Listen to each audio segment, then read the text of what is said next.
ഇന്ന് നമുക്ക് സർവീസിന് വന്നിട്ടുള്ള സാംസങ്ങിൻ്റെ ഗാലക്സി സെഡ് ഫ്ലിപ്പ് 5 മോഡലാണ് എൻ്റെ കയ്യിലുള്ളത്. ഇത് കസ്റ്റമർ കംപ്ലയിൻറ്റ് പറഞ്ഞത് ഇതിൻ്റെ ഔട്ടർ ഡിസ്പ്ലേ പെർഫെക്റ്റ് ആയിട്ട് വർക്ക് ചെയ്യുന്നുണ്ട്. പക്ഷേ ഓപ്പൺ ചെയ്ത് കഴിഞ്ഞാൽ ഉള്ളിലുള്ള മെയിൻ ഡിസ്പ്ലേ തീരെ വർക്ക് ചെയ്യുന്നില്ല. ഇത്തരം ഫോണുകളിൽ ഫോണിൻ്റെ ഡിസ്പ്ലേ പലതവണ ഓപ്പൺ ചെയ്ത് ക്ലോസ് ചെയ്യുന്നതിനാൽ ഫോണിൻ്റെ ഉള്ളിലുള്ള ഈ ഒരു സ്ട്രിപ്പിന് ഡാമേജ് വരുന്നത് കൊണ്ടാണ് ഈ ഒരു കംപ്ലയിൻറ്റ് 90% ഫോണുകളിലും വരുന്നത്. ഫോൺ അയച്ച് ചെക്ക് ചെയ്ത് നോക്കിയ സമയത്ത് ഫോണിൻ്റെ ഉള്ളിലുള്ള ഈ ഒരു സ്ട്രിപ്പ് ഇതിൽ കട്ടായിട്ടുള്ള രീതിയിലാണ് ഉണ്ടായിരുന്നത്. പുതിയ ഒരു സ്ട്രിപ്പ് കണക്ട് ചെയ്ത് ചെക്ക് ചെയ്ത് നോക്കിയ സമയത്ത് ഇതിൻ്റെ പഴയ ഡിസ്പ്ലേ തന്നെ പെർഫെക്റ്റ് ആയിട്ട് വർക്ക് ചെയ്യുന്നുണ്ടായിരുന്നു.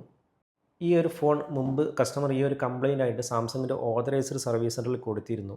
അവിടുന്ന് ഈ ഒരു സ്ട്രിപ്പ് മാത്രമായിട്ട് അവർ മാറില്ല, ഇത് വിത്ത് ഡിസ്പ്ലേയോടെ കൂടിയിട്ട് ഏകദേശം 30,000 രൂപയോളം എക്സ്പെൻസ് വരുമെന്ന് പറഞ്ഞപ്പോൾ സ്ട്രിപ്പ് മാത്രമായിട്ട് ചെയ്യാൻ പറ്റുമെന്ന് ചോദിച്ചിട്ടാണ് നമ്മുടെ അടുത്ത് കൊണ്ടുവന്നത്.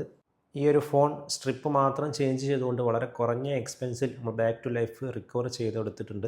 ഇതുപോലെ ഐഫോൺ ആകട്ടെ ആൻഡ്രോയിഡ് ആകട്ടെ ഏതെങ്കിലും രീതിയിൽ കംപ്ലയിൻ്റ് ആയിട്ട് ബുദ്ധിമുട്ടുന്നവർക്കും ഈ ഒരു സ്മാർട്ട് ഫോൺ റിപ്പയറിംഗ് കോഴ്സ് പഠിക്കാൻ താല്പര്യമുള്ളവർക്കും വേങ്ങര ബസ് സ്റ്റാൻഡിനുള്ളിലുള്ള സൈബർ മൊബൈൽസുമായിട്ട് കോൺടാക്റ്റ് ചെയ്യാവുന്നതാണ്. കോൺടാക്റ്റ് ചെയ്യാനുള്ള നമ്പർ, അഡ്രസ്സ് കാര്യങ്ങളെല്ലാം വീഡിയോയ്ക്ക് താഴെ കൊടുക്കുന്നുണ്ട്.